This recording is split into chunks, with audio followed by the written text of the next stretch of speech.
मी सुनीता बनसोड, शिल्पनिदेशक cosmetology, doctor Anandibai Joshi, government ITIA woman Akola.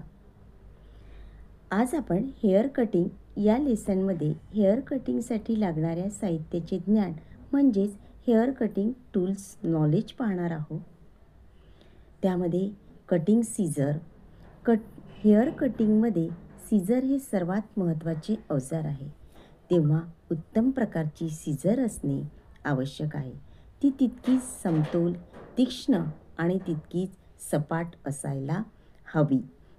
त्यानंतर आपण बघणार आहोत थिनिंग सीझर. या कात्रीला दाते कात्री किंवा झिगझॅग कात्री म्हणून ओळखतात, कारण यामुळे केसांमध्ये आकार निर्माण होतो. स्टेप कट व लेअर कटमध्ये या कात्रीचा उपयोग होतो. त्यानंतर आपण बघणार आहोत मोठा कंगवा म्हणजेच लार्ज कोंब. केसांना शॅम्पू केल्यानंतर जे केस गुंततात त्यासाठी लार्ज कोंबचा वापर केला जातो. त्यामुळे केसातील गुंता लवकर निघतो. या कंगव्याच्या दात्यांमध्ये जास्त अंतर असते व कंगव्यांमध्ये दाते आकाराने मोठे असतात. त्यानंतर आपण पाहणार आहोत टेलकोंब. कटिंगमध्ये वेगवेगळ्या कंगव्याचा वापर केला जातो. त्यात केसाचे सेक्शन करण्याकरिता टेलकोंबचा वापर केला जातो.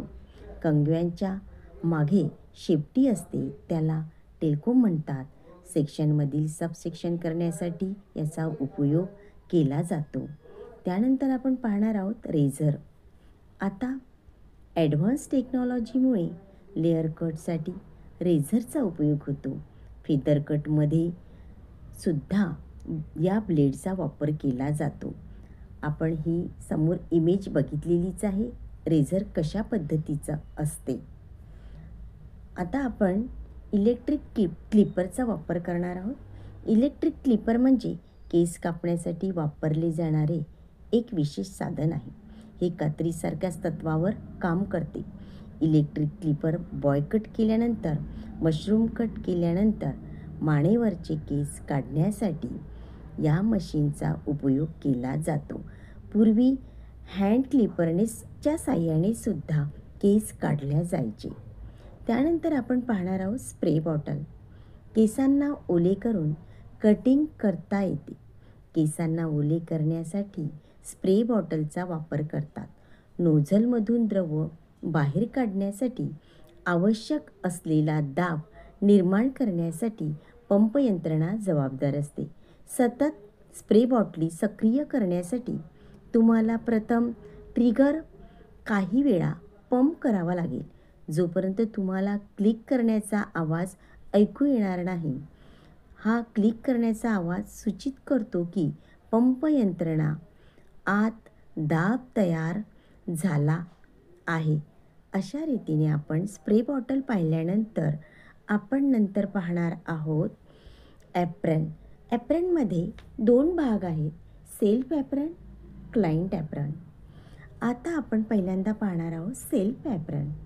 क्लायंटचे केस कापत असताना छोटे छोटे केस आपल्या अंगावर पडू नये म्हणून सेल्फ ॲप्रनचा वापर केला जातो.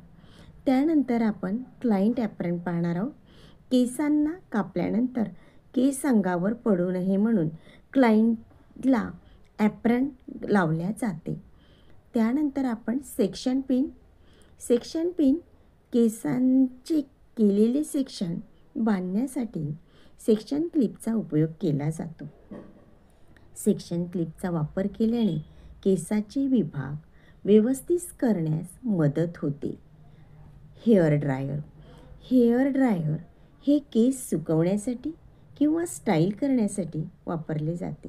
हे एक इलेक्ट्रिक उपकरण आहे. केसांना लवकर सुकवण्यासाठी मदत करते. हेअर ड्रायरला ब्लो ड्रायर असेही म्हणतात. हेअर ड्रायरमुळे केस सेट करता येते. हेअर ड्रायरमुळे केसांच्या आकारावर आणि शैलीवर नियंत्रण मिळते.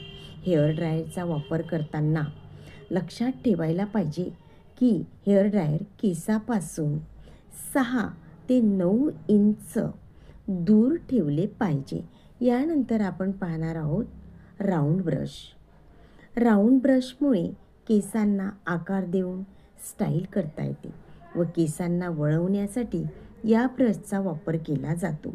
राऊंड ब्रशमध्ये नॉयलनचे ब्रिस्टल असतात आणि त्याची टोके गोल असते. हे वेगवेगळ्या आकाराचे असतात. काही ब्रशचा बेस हा लाकडाचा असतो. या ब्रशसारख्या अंतरावर राऊंड असतात. मोठ्या आकाराचा ब्रश कुरळ्या केसांसाठी वापरतात, तर लहान आकारांचा ब्रश केसांच्या बाहेरच्या दिशेने वळविण्यासाठी तसेच समोरच्या केसांना वळण देण्यासाठी या राऊंड ब्रशचा वापर करतात. अशा प्रकारे आपण हेअर कटिंगमध्ये वापरणाऱ्या साहित्यांचा अभ्यास केला.